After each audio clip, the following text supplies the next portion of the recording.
versículos 12 e 13. Amém? Vamos lá, gente. Isaías 43, 12 e 13. Todos juntos? Eu anunciei a salvação, realizei-a e a fiz ouvir. Que mais?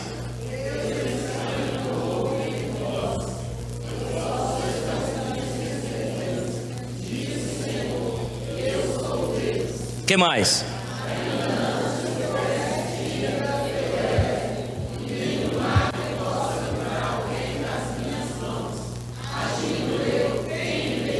Mais uma vez no final. Agindo eu, quem impedirá? Eu quero conversar com vocês nessa noite sobre esse tema: as várias maneiras de Deus agir. Você pode repetir comigo? Só que eu quero pedir você para curvar sua fronte e pedir ao Espírito Santo que está aqui nessa noite, para que Ele me use com graça, com autoridade, para que essa palavra produza vida no teu espírito. Amém?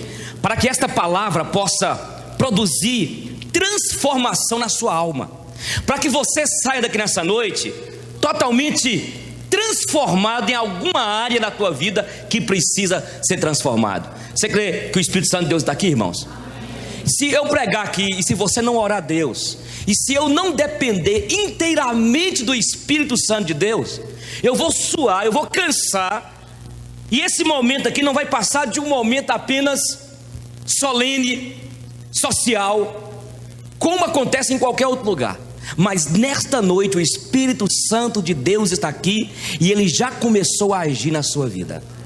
Curva sua fronte e fala assim: Senhor Deus, em nome de Jesus, usa o pastor Eugênio como vaso em suas mãos. Fala comigo, Senhor, em nome de Jesus. Amém? Fala comigo assim: agindo eu, quem impedirá? O nosso Deus, irmãos, Ele está ativo como soberano, agindo na natureza, no cosmos, mas agindo em nossas vidas.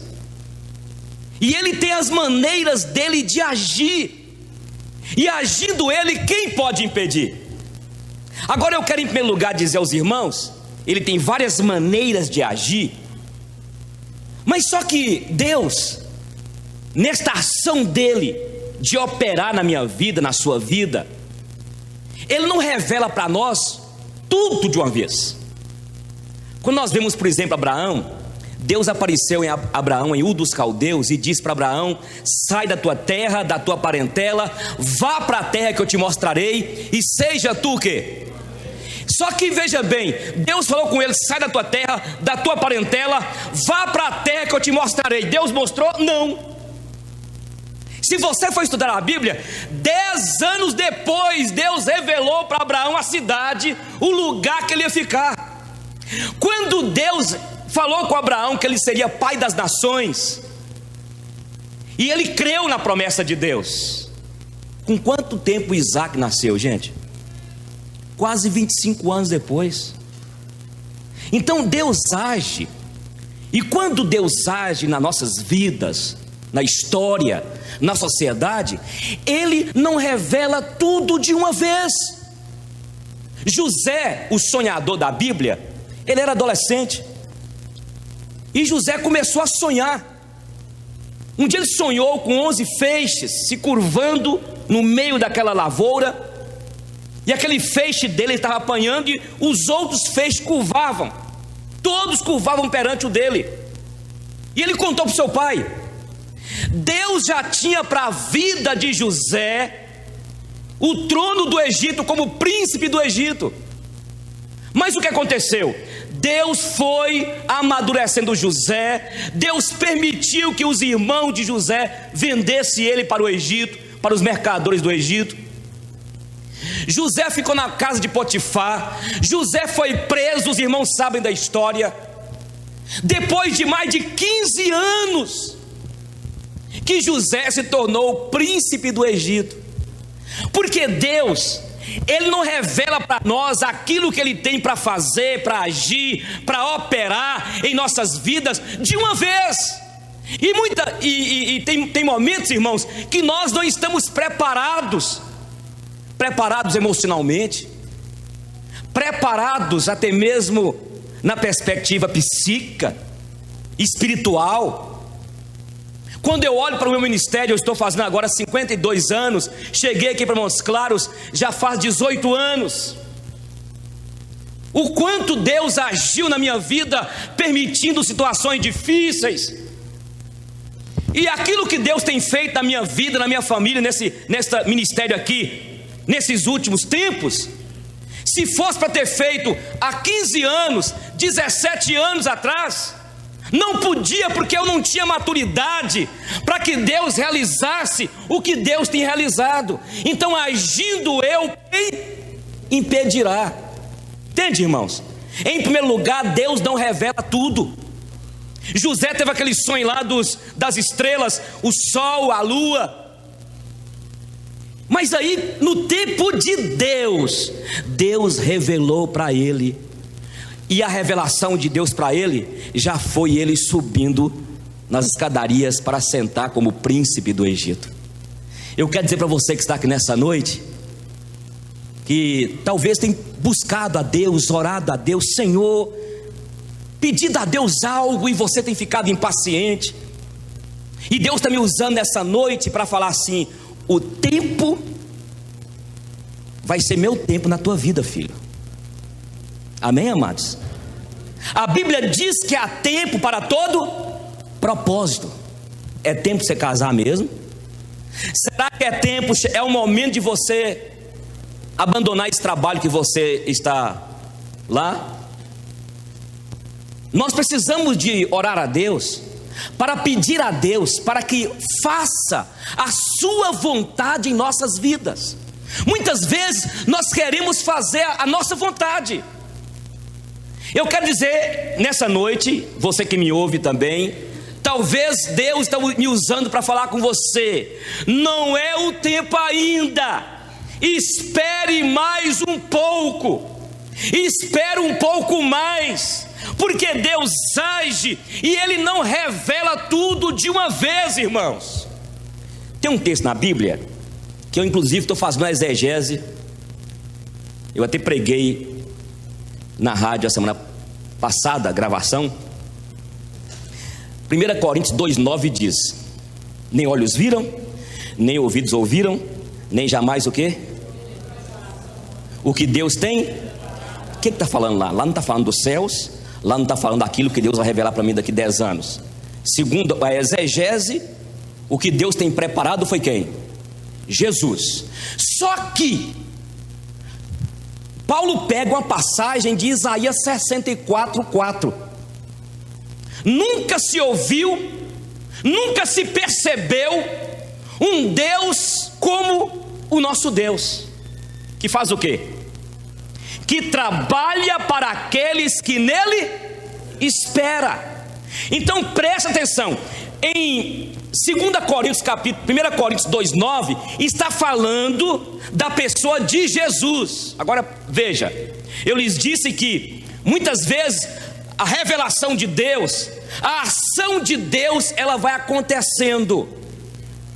No passado, tem pessoas pensando que aquelas pessoas que morreram no passado, que acreditaram em Deus, no Velho Testamento, foram salvas pelos mandamentos. Ninguém foi salvo pelos mandamentos do passado. Ninguém conseguia cumprir os mandamentos. Então, quem foi salvo no Velho Testamento, foi salvo porque acreditava que um dia viria o Cordeiro Imaculado de Deus, que era Jesus. Mas Deus foi revelando, usando os quadros, usando os tipos, usando as figuras do passado. E aí, quando chegou na plenitude dos tempos, no tempo certo, aí é o que Paulo fala em 1 Coríntios 2,9. Veio então Jesus e morreu numa cruz por nós. E inclusive quando Jesus veio, os próprios judeus não aceitaram o Cristo, Jesus, o Cristo ungido. E até hoje os judeus não creem que Jesus veio, o Messias veio. Entende, irmãos? Então Deus, Ele, desde Gênesis até o Novo Testamento, Ele foi revelando ao seu povo, usando as figuras de linguagens, usando os tipos, usando todos aqueles quadros, para no tempo certo, revelar para nós o seu Filho Jesus Cristo. Deus, Ele age, e a ação dEle, tem momentos que Ele não age e mostra para nós, de uma só vez, tudo aquilo que Ele quer para nós. Por isso eu volto a dizer para você, Deus está me usando para falar com você que não é o momento ainda, não sei o que é, não é o tempo. A Bíblia diz, tudo tem o seu tempo, e há tempo para todo o quê? Há tempo de abraçar e há tempo de quê? Não tem quem aguenta um marido que é só colado na mulher. Ah, por favor, bem, por favor. De vez em quando eu sou pegajoso com Giselda. A Giselda dá uma tirada.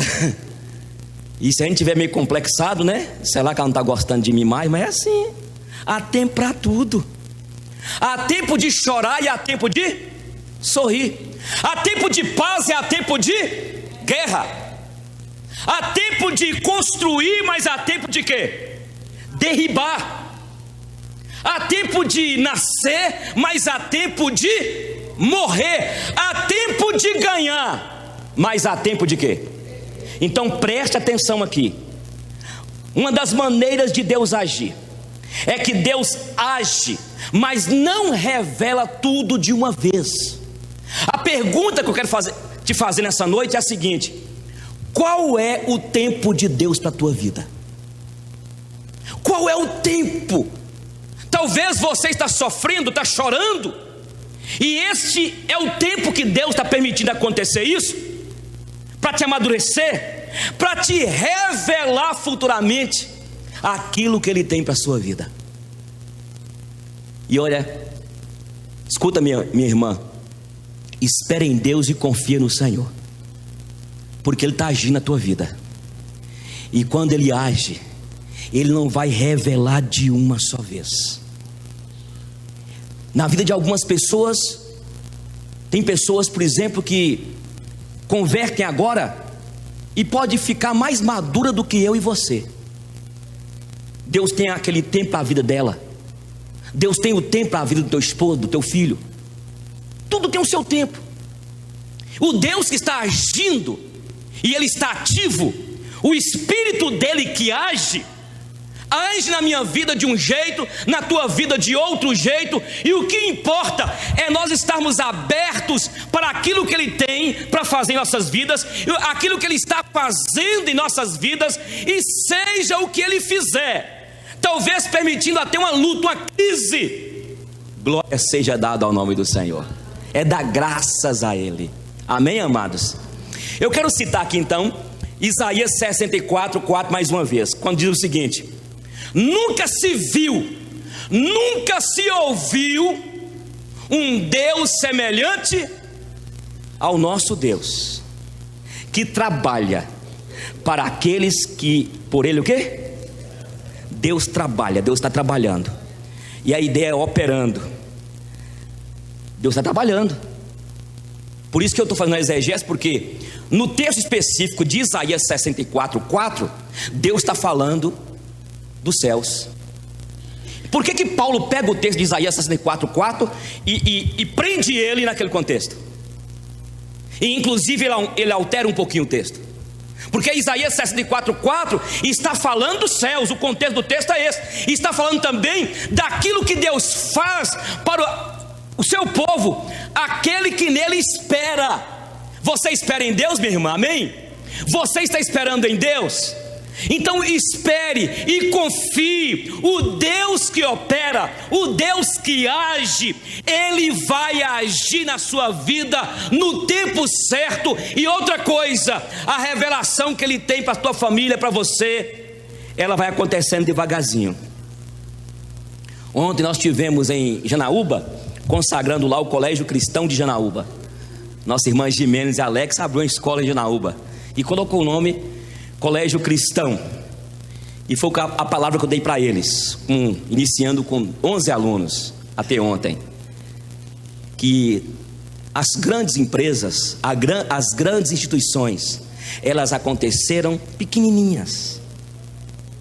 Olha, calma, você está querendo já comprar um apartamento lá, você está querendo chegar lá em cima, calma.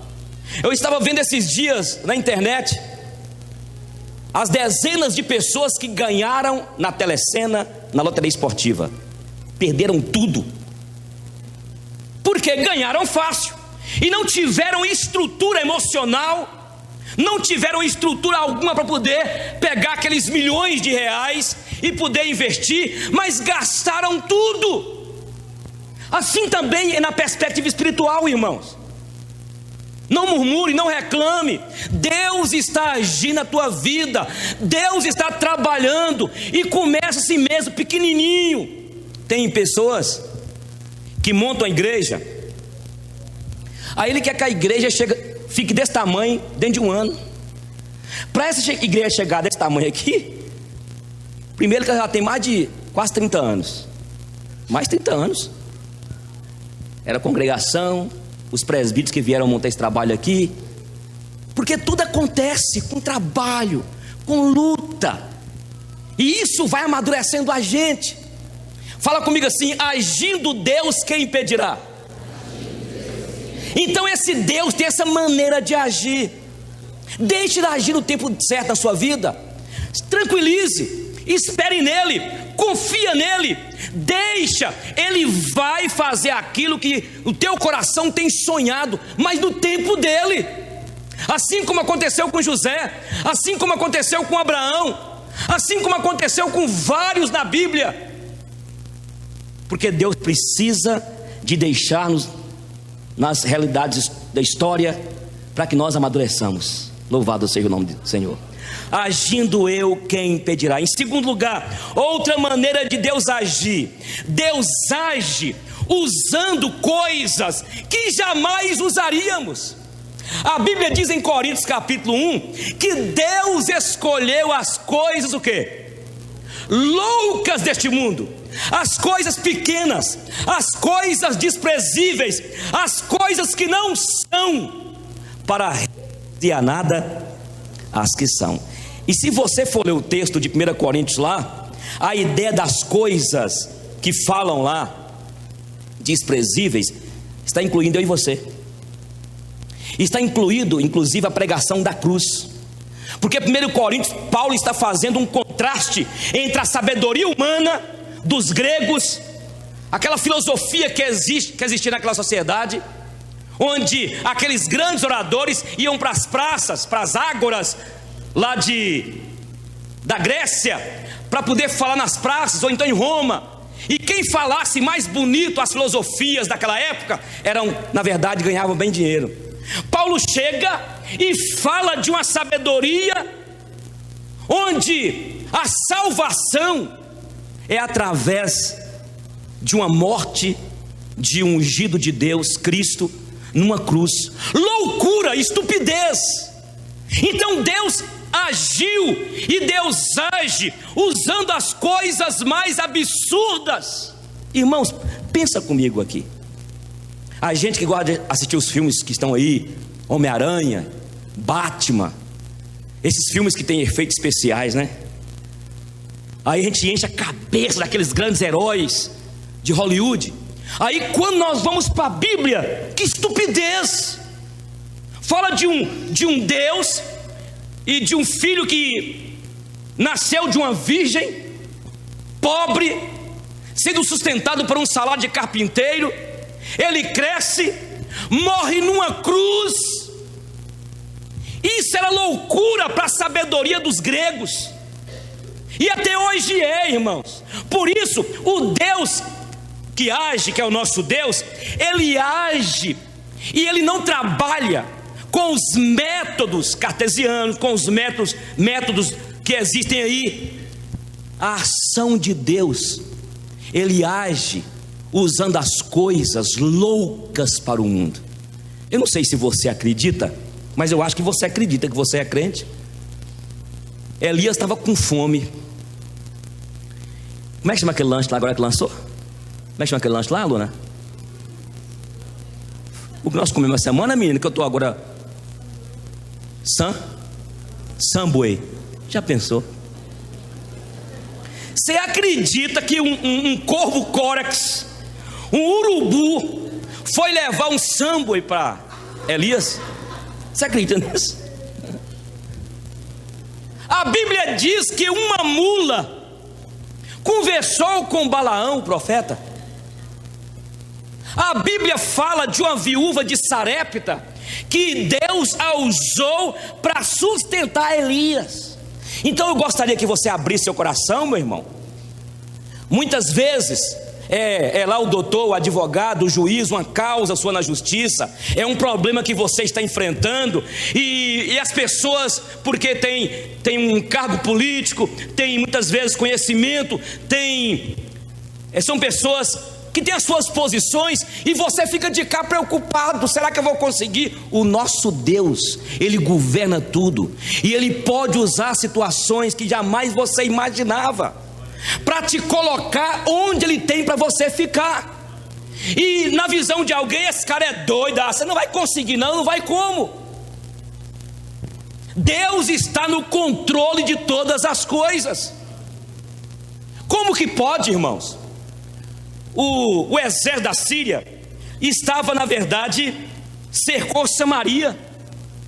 Lá em cima tinha 4 leprosos. Olha para você ver. A Bíblia tem algumas coisas que faz, meu Deus, que loucura.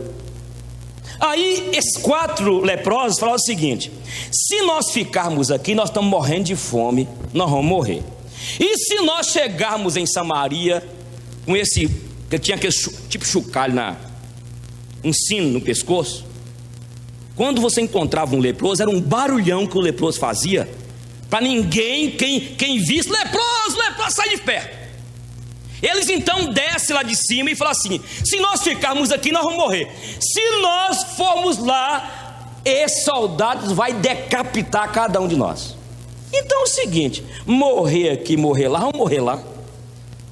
Olha o que a Bíblia diz, você pode ler em Reis, que os 4 leprosos desceram, e quando eles estavam descendo, primeira vez que eu vejo uma manifestação gloriosa de amplificadores. Porque quando aqueles 4 leprosos desciam para o território da cidade da Síria lá o exército, aquele general do exército começou a ouvir: peraí, esse povo de Israel, eles alugaram algum exército ou exércitos para poder guerrearem contra nós.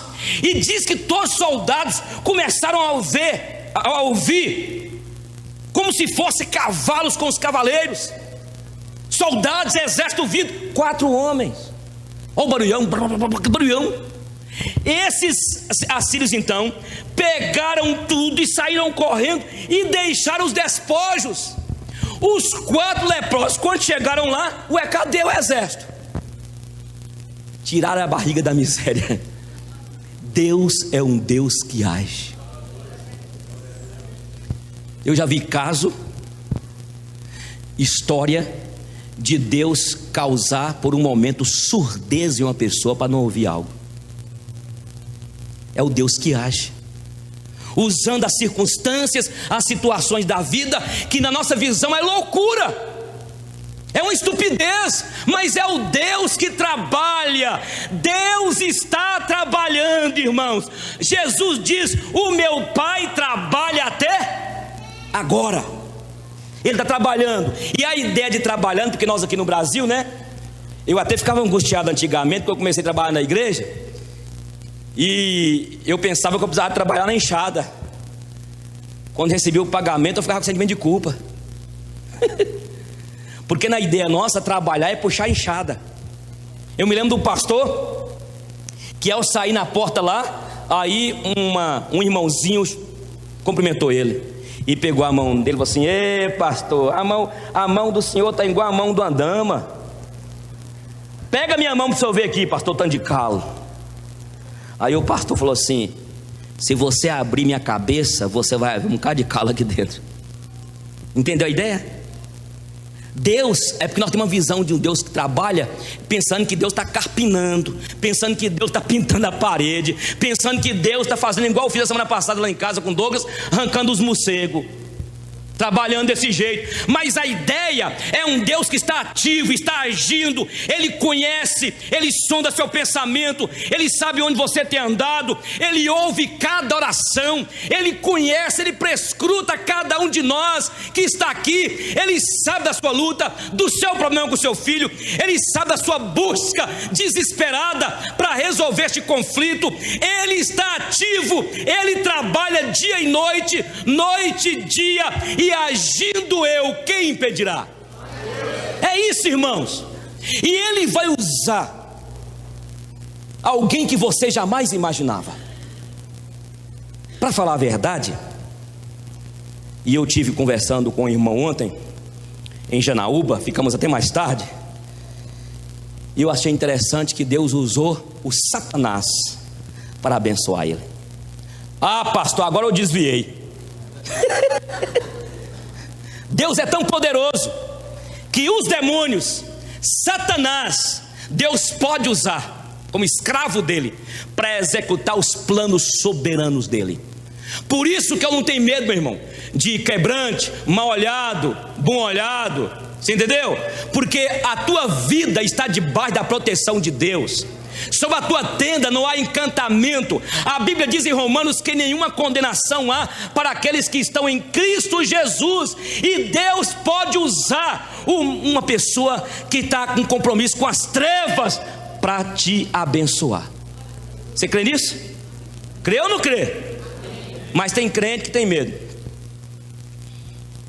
É, pastor, eu fui na casa da minha irmã lá. Minha irmã de vez em quando desce um espírito mal nela. Mas vai lá, irmão, fala com ela do Espírito bom que existe, o Espírito Santo. Fala com ele de Jesus. Agindo Deus, quem impedirá? Você está entendendo? Deus pode usar aquela pessoa que jamais você imaginava. E outra coisa, nesta ação de Deus, eu falei que Deus usa as coisas loucas. Você quer ver? Você está sendo perseguido no trabalho, mas sabe o que você faz? A oração da vingança, que eu já falei aqui. Já viu? Senhor, em nome de Jesus, tomara que ela bata aquele carro, Senhor. Entra debaixo de uma carreta, Deus, porque eu estou sofrendo demais. Deus usa as coisas loucas, gente. De repente uma pessoa que está te perseguindo foi a única pessoa que Deus arrumou para poder colocar você no eixo, para poder moldar você, moldar o seu jeito de ser, o seu estupim curto, o seu caráter deformado. Então nós estamos aqui. Tem pessoas que pensam, e quem sabe é você, que a sua fé é para você livrar dos problemas. A fé nossa não é para nos livrar dos problemas. Sabia disso? Sabia não? A fé sua, Mara, não é para te livrar dos problemas. Eu acho uma covardia, porque vem alguém aqui na frente. Meus irmãos, 2 irmãos viajaram, presta atenção, foram para Bahia, Porto Seguro, 2 carros. O irmão com um carro bem rebaixado estourou até o pneu de socorro. São crentes aqui da igreja. Estou simulando, gente, calma aí. O outro foi e não teve nada. Os 2 foram juntos. Olha a covardia, meu irmão Henrique. Vem aqui o que foi, os 2 foram juntos. O que foi, meus irmãos, eu quero dar glória a Deus, porque eu fui para Bahia, não teve nenhum furão de pneu. Aí o outro, como é que faz? Ele não vem. Ele vai vir. Olha a compreensão nossa, a fé nossa. A fé nossa não é para nos livrar dos problemas. A fé nossa é: quando os problemas vierem, qual será a nossa reação? Entende, irmãos? A fé nossa não é para livrar de um assaltante entrar na nossa casa. Senhor, coloca lá os anjos, Senhor, porque a cerca elétrica desligou, Senhor. Eu vou falar uma coisa aqui. A sua fé não é para isentar do ladrão entrar na sua casa. Essa fé que nós temos, essa fé nossa, essa fé interesseira, irmãos. A gente é interesseiro demais, é ou não é? A fé é para quê? Entrou o ladrão lá em casa, roubou, ainda me deu duas porradas. Qual a fé que eu tenho, qual é a reação que eu vou ter? Meu irmão, essa fé religiosa, supersticiosa que tem. Olha, quem comprou carro novo aí vai pedir para me orar. Eu estou com a ideia nova de orar agora. Pastor Eugênio, acabei de comprar meu carro ali, pastor, da Renault. Ora, pastor. Você quer que eu ore mesmo, Sérgio? Você quer que eu ore porque aquele carro vocês compraram? Vocês querem que eu entregue seus carros a Jesus? Jesus tem Oswaldo Jesus tem um princípio meio esquisito. Tudo que ele pega, ele parte. Diz que na hora da Santa Ceia, ele pegou o pão e fez o quê? Partiu. Gostou, né, vida? Aprendi isso lá em Florianópolis com um pastor. Porque ele falou que ele cansou de consagrar carro. E parece que é consagração que o pastor... E tem hora que a gente, como pastor, irmão, a gente começa a orar e a gente até assim começa a forçar um pouquinho a voz forte. Meu Deus, em nome de Jesus, os pneus. Eu não estou falando que eu não posso orar. O que eu estou dizendo, irmãos, é se seu carro bater, é se seu carro tem algum problema, qual será a reação? A fé é para isso. A nossa fé não é para nós nos livrarmos dos problemas. A nossa fé, como nós iremos agir quando a luta vier, quando o problema vier, quando as situações difíceis vier. Nós estamos desenvolvendo uma fé de uma religiosidade pagã, onde ninguém quer ter problema. Então Deus usa as coisas loucas para assustar-nos. Eu estou assim agora. Quando eu passo um problema, eu falo assim: Senhor, se esse problema o Senhor está permitindo, e quem sabe usando até o capeta, ó, minha oração, tem coragem de orar? É para moldar-me, é para me consertar. Eu quero te dar graças. Se não, Senhor, tira esse problema. Mas como é que a gente fazia oração? Senhor, em nome de Jesus, eu determino, eu não aceito esse problema. Sai problema, sai problema, sai problema. Comece a mudar, irmão. Meu Deus, o Senhor está permitindo essa perseguição no trabalho. Eu fiquei desempregado. Será que você ficou desempregado? Não foi porque você está muito vaidoso? Já que está ansioso? Fala comigo: agindo eu, quem impedirá? Em terceiro lugar, Deus age, e a ação de Deus trafega em uma área infinitamente maior, distante da nossa. A Bíblia diz em Isaías 55:8: porque os vossos pensamentos não são os meus, nem os meus caminhos os vossos caminhos, e assim como os céus são altos, assim também são os meus pensamentos e os meus caminhos. Irmãos, enquanto nós estamos aqui, enquanto você vai estar amanhã no trabalho, se você continuar pela graça de Deus vivo, e Deus vai estar agindo, e Ele está agindo na história. Essa política de Brasília, essas CPIs que estão acontecendo lá, irmão, por isso que nós precisamos de orar. Sabe por quê? Porque Deus está agindo, e a ação de Deus está lá em cima, irmãos. Nós não conseguimos penetrar na mente de Deus. O apóstolo Paulo, em Romanos capítulo 11, versículo 33, ele diz: ó profundidade da riqueza, tanto da sabedoria como do conhecimento de quão insondáveis são os teus caminhos. E que mais? Inescrutáveis os teus juízos. Quem conheceu a mente do Senhor?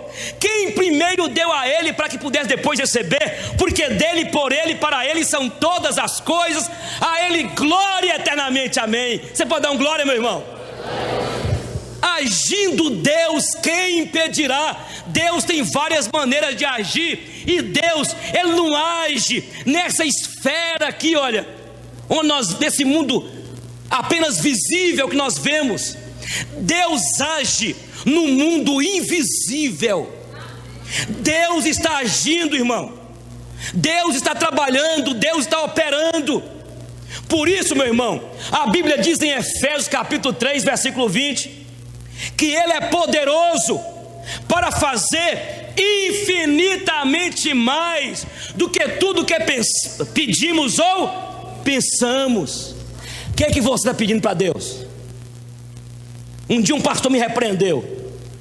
Eu falei assim, né? Tem hora que a gente até para pedir as coisas, a gente é medíocre e pequeno. Um barracãozinho, né? Barracãozinho. Eu doido para ter uma casa. Aí um pastor me repreendeu. Se você está orando a Deus para pegar um barracãozinho, ele vai dar um barracãozinho. Eu parei. Igual o irmão que tinha aqui, eu gosto sempre de citar ele, né? Não para falar o nome. Eu quero um carrinho. Ô mineiro que é difícil, né? Carrinho. Quando você vê falando em, é mineiro. Sítiozinho, violãozinho, não é assim? Pediu a Deus, disse que podia ser um Fiatzinho mesmo, 147. Já tinha saído há muito tempo. Ele comprou o Fiat. Meu irmão, você poderia contar as vezes que ele veio aqui na igreja com 147. E ele era diácono da igreja. O pessoal, cadê o irmão fulano? Aí tinha que sair um tanto de diácono. Mas o problema aqui, ó, desfalque. Vai um tanto de irmão atrás dele lá, o carro empurrando esse carro. Um dia eu achei engraçado que ele atravessando aquela rua ali, uns 3 ou 4 diáconos, até irmãs estavam lá com coitado, empurrando o carro, empurrando. Bora colocar. Aí me perguntaram, pode colocar aqui na igreja, pastor Eugênio? Eu falei, não coloca esse negócio aqui não, moço. Fica lá fora.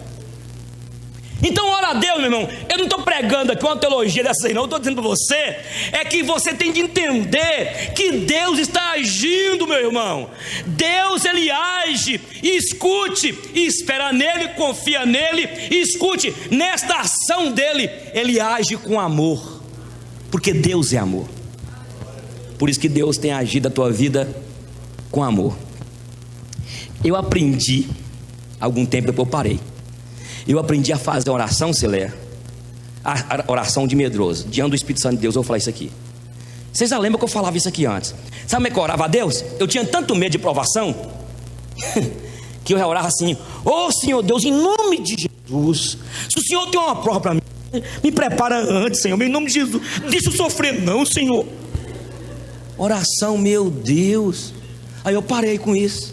Por quê? Porque a provação que Deus der para nós, irmão, é bem-vinda. Amém? E quando Ele manda uma prova sobre você, alguma situação difícil, uma privação, a Bíblia diz em Coríntios que o fiel de Deus não receberá uma provação além de quê? Das tuas forças. No tempo que você está quase desesperado, não sabe o que fazer, Deus produz o livramento. É o que o apóstolo Paulo diz em Coríntios, 2 Coríntios. Ele diz que a perseguição que ele sobreveio na Ásia foi tão grande que ele deu o desejo de desesperar da própria vida. Aí ele diz assim: olha, mas o Senhor fechou a boca do leão. Se você está sendo provada, minha irmã, meu irmão, se você está sendo provado, a sua provação não vai ser maior do que as tuas forças. No tempo certo, Deus vai te dar o livramento, porque Ele está agindo, Ele te vê, e quando Ele age com amor, permitindo a luta, a prova, o problema. Outra coisa, Ele age com misericórdia. Ele é misericordioso. Por isso, quando Deus der a prova, fique tranquilo. A prova de Deus vem com amor e misericórdia. Por isso que Davi falou o seguinte: que melhor é cair nas mãos de Deus. Apareceu lá Davi, Deus mandou lá um profeta falar com Davi: escolha agora, peste sobre o povo, espada, e você vai cair na mão dos inimigos. O que é que você escolhe, Davi? Aí ele fala assim: não, eu quero essa opção, eu quero ficar nas mãos de Deus. Irmão, se você cair nas mãos do homem pecador sem Deus, você está sofrendo demais. Por isso, meu irmão, você tem que ser bonzinho para sua esposa, viu? Você tem que ser um Boaz na vida de sua esposa. Tem que falar um pouquinho da família, né? Tem que ser um homem bonzinho. Eu quero ser um cara melhor para Giselda, para que se eu morrer primeiro que ela, e se ela for casar com outro cara, ele vai ficar com raiva. Ele vai chegar no cemitério baixinho, desgraçado, seu miserável. Você colocou essa mulher no mau caminho, cara. Mas tem mulher, quem sabe aqui, fala assim: ô pastor, se esse aí morreu, oh Jesus. Ai. Cadê a irmã Isabel? Irmã Isabel só lembra, nós passamos uma aflição com aquela mulher aquela vez, só lembra? A mulher chegou aqui na frente e falou assim: meus irmãos, eu estou aqui para dar graças a Deus pela morte do meu marido. E as irmãs estão assim, porque aí tinha alguém aqui, misericórdia, porque não foi você, irmã. Aquela miséria, começou a falar mal do homem aqui. Eu falei assim: calma, mas morreu já. Passamos a aflição. Nós começamos a fazer igual os pentecostais, na vigília, dar oportunidade para quem quiser dar testemunho. Aí nesse dia essa mulher veio na frente aqui: eu quero agradecer, pastor Eugênio, com a irmã Isabel, que a irmã Isabel que liderava a vigília, que Deus, meu marido morreu. Aí as irmãs: misericórdia, o sangue de Jesus. Aí ela apelou. Então veja, quando nosso Pai nos disciplina, Ele faz com misericórdia. Ele é misericordioso. Tem gente que é vingativo, não é? Pessoas vingativas. Outra coisa, Deus age com fidelidade e Deus age com justiça. Deus é justo. É ou não é, irmãos? Fala comigo: agindo eu, quem impedirá? Para terminar, as maneiras de Deus agir. Tem mais 3 pontos ali, mas eu quero falar um rapidinho. Deus age colocando forma, endireitando o caos. A Bíblia diz em Gênesis que no princípio criou Deus os céus e a terra. A terra era sem forma e que? Vazia. Tem gente aqui nessa noite, você que me ouve, quando você não tinha Jesus, você era vazio ou não era? Vazio. Pessoa difícil. Jesus chegou, agiu, consertou. Ele dá forma ao caos. Ele endireita as pessoas. É o que aconteceu, que eu já falei aqui várias vezes, de um camarada que ele era gari, numa pequena cidade, de frente lá, ele passava na casa de um doutor, para poder varrer a sua casa, e ele evangelizava o doutor. E o doutor falou assim: quer dizer que você crê nesse Jesus? Nessa Bíblia aí, diz que Jesus transformou água em vinho. E começou a rir. E ele falou assim: doutor, o senhor pode não acreditar, mas Jesus transformou pinga em pão. Jesus transformou cachaça em pão. Como é que é isso? Doutor, eu era um homem violento, eu batia na minha esposa, eu agredi os meninos lá em casa, eu só vivia nos botecos, eu só vivia na rua caído. Mas eu aceitei Jesus, e depois que eu aceitei Jesus, eu não bebi mais, eu não agredi mais minha esposa, e Ele transformou um homem violento em um homem manso, um homem amoroso, e Ele transformou cachaça, doutor, em pão para meus filhos. O doutor calou a boca. É esse Deus que Ele age endireitando, colocando forma no caos. A terra era sem forma e vazia. Quando Jesus entra no coração do homem, quando Jesus entra na tua casa, a sua casa vai ter paz, vai ter alegria, vai ter harmonia. Tem problemas, mas a gente consegue vencer os problemas com oração, com a oração em busca diante de Deus, como pacificadores. Leva Jesus para tua casa. Amém? Na tua casa tem Jesus? Coloque Jesus na tua casa. Ele vai colocar ordem. Se você ainda está viciado em alguma droga, quem sabe na área do sexo, sei lá com ele, ele endireita, ele preenche. É Ele que preenche o vazio da nossa alma quando Ele age. E agindo Deus, quem impedirá? Que seria aí um dos pontos que eu ia colocar. Agindo Deus, quem impedirá? Escute, não existe demônio, não existe principados e potestades, não existe juiz, não existe sogra. Nada pode impedir quando Deus age. Agindo eu, quem impedirá? Fala comigo aí. Agindo eu, quem? Ele está agindo na tua vida. Ele está agindo na tua vida. Conversei esses dias com um camarada que ele falou assim: olha, a partir de hoje, ele ouviu na rádio, e ele falou assim: a partir de hoje eu não fumo mais cigarro. Jogou o cigarro lá, pisou. E o pessoal falou assim: duvido. Não somente o cigarro, mas uma vida que ele tinha promíscua, uma vida sem sentido. Hoje é um crente em Jesus, porque é esse Jesus que ele veio. E se o Filho vos libertar, verdadeiramente sereis. Amém, amados? É isso que eu quero deixar para vocês. Eu quero agora passar a palavra para Giselda, e eu quero orar nessa noite para os professores, os funcionários do Colégio Cristão e do Simonton. E enquanto Giselda vai preparar aqui, eu quero falar com vocês o seguinte da escola. Esse ano 2016, que é chamada o ano da crise, segundo os economistas, o ano 2017, julho, que vai acabar a crise.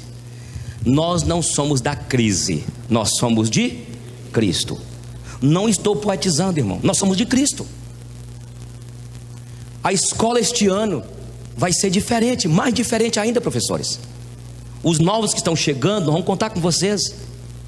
Novos professores que estão chegando para nos ajudar, que nós somos uma família. E escute, quem tem a última palavra de tudo, é Ele que tem um controle de tudo, é Deus. Os alunos que nós iremos receber, e nós vamos orar daqui a pouco para os alunos que virão, nós vamos orar e falar: Deus, aqueles alunos que o Senhor tem, pais, para estudar conosco, mande. E que não haja vaidade alguma de pastor Eugênio, de Giselda, de Frediane, de Daiane, de cada professor. Que não haja vaidade no nosso coração de acharmos que a nossa escola é a melhor. Nada. Nós seremos, inclusive eu, se eu melhorar, que eu peguei uma virose, ou eu tomei um remédio hoje, se eu melhorar, amanhã eu estarei lá para pintar o que está precisando pintar. Estou tentando mudar o telhado lá. Vamos mudar o telhado da escola de lá. E esse ano vai ser um ano que nós vamos trabalhar para a glória de Deus. Vai ser um ano diferente.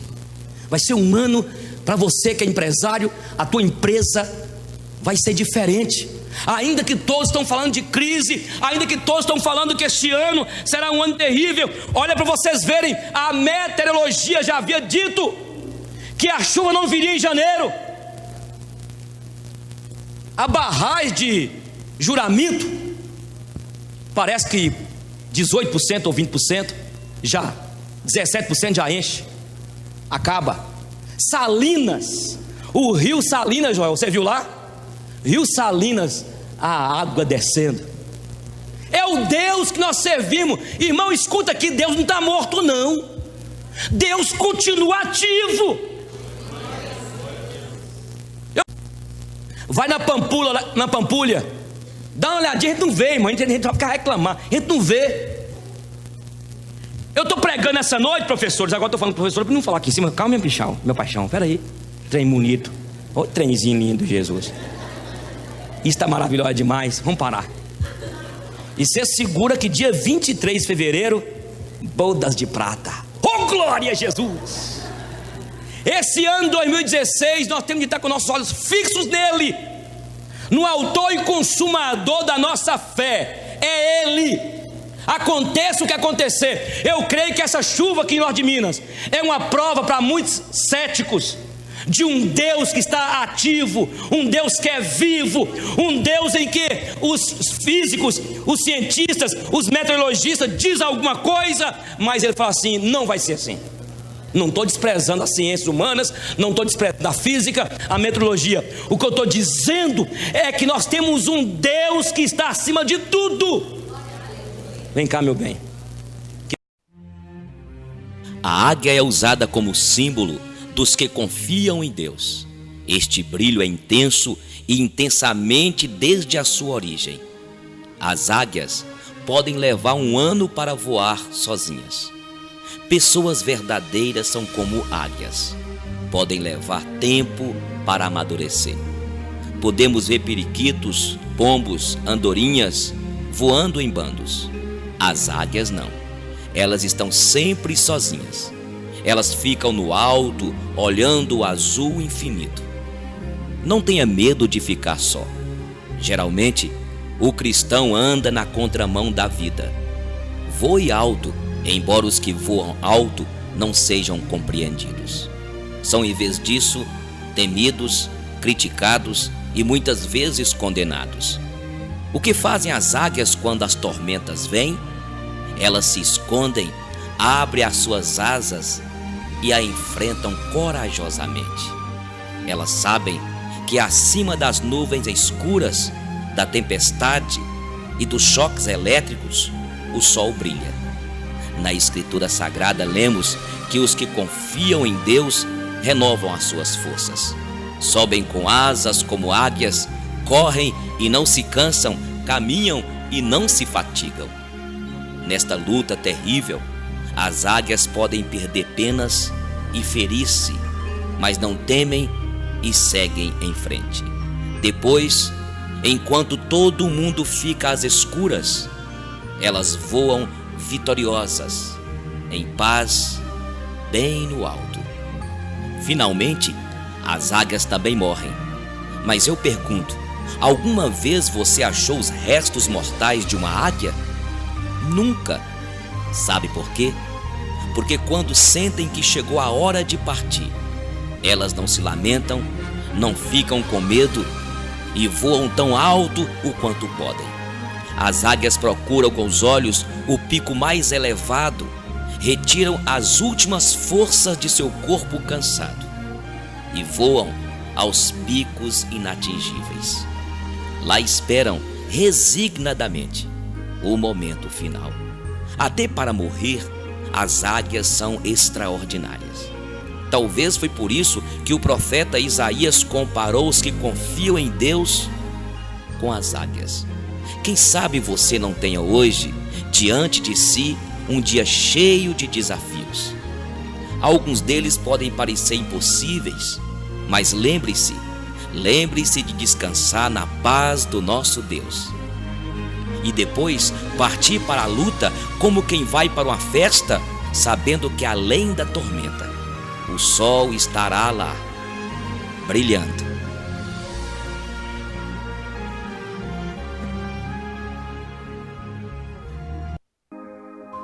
Coisas que aprendi. Compreendi que viver é ser livre, que ter amigos é necessário, que lutar é manter-se vivo, que para ser feliz basta querer. Aprendi que o tempo cura, que mágoa passa, que decepção não mata, que hoje é reflexo de ontem. Compreendi que podemos chorar sem derramar lágrimas, que um verdadeiro amigo permanece, que dor fortalece, que vencer engrandece.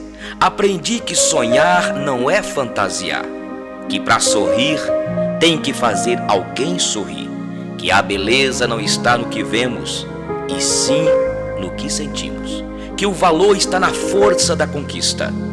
Compreendi que as palavras têm força, que fazer é melhor que falar, que o olhar não mente, que viver é aprender com os erros.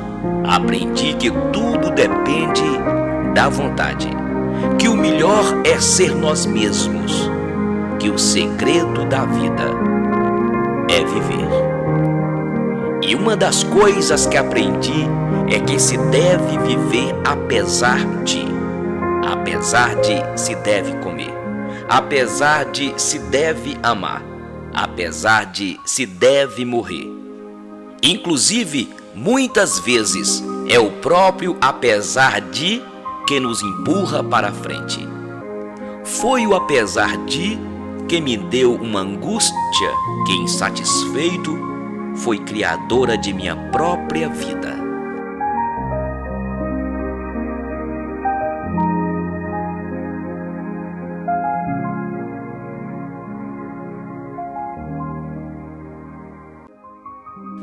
Um velho carpinteiro estava para se aposentar. Ele contou a seu chefe os seus planos de largar o seu serviço de carpintaria e de construção de casas e viver uma vida mais calma com sua família. Claro que ele sentiria falta do pagamento mensal, mas ele necessitava da aposentadoria. O dono da empresa sentiu em saber que perderia um de seus melhores empregados e pediu a ele que construísse uma última casa como um favor especial. O carpinteiro consentiu, mas com o tempo era fácil ver que seus pensamentos e seu coração não estavam no trabalho.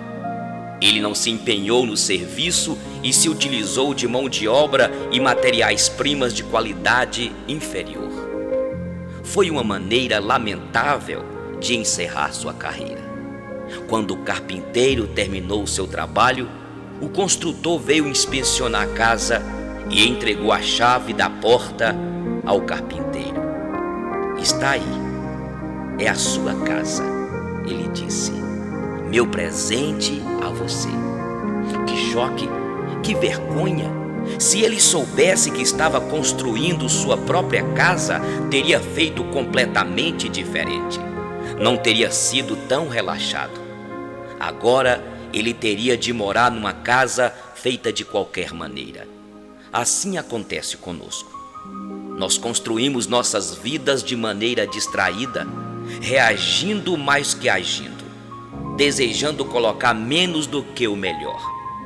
Nos assuntos importantes, nós não empenhamos nosso melhor esforço. Então, em choque, nós olhamos para a situação que criamos e vemos que estamos morando na casa que construímos. Se soubéssemos disso, teríamos feito diferente. Pense em você agora, como um carpinteiro. Pense sobre sua casa. Cada dia você martela um prego novo, coloca uma armação ou levanta uma parede. Construa então, sabiamente. É a única vida que você construirá. Mesmo que você tenha somente mais um dia de vida, este dia merece ser vivido graciosamente e com dignidade. A vida é um projeto e faça você mesmo. Quem poderia dizer isso mais claramente? Sua vida de hoje é o resultado de suas atitudes e escolhas feitas no passado. Sua vida de amanhã será o resultado de suas atitudes e escolhas que fizer hoje. A Bíblia diz aqui em Gálatas capítulo 6, versículo 7. Tudo que o homem semear, assim também colherá. O que você está semeando? O que você está plantando nesta terra, neste mundo? O que será do seu amanhã?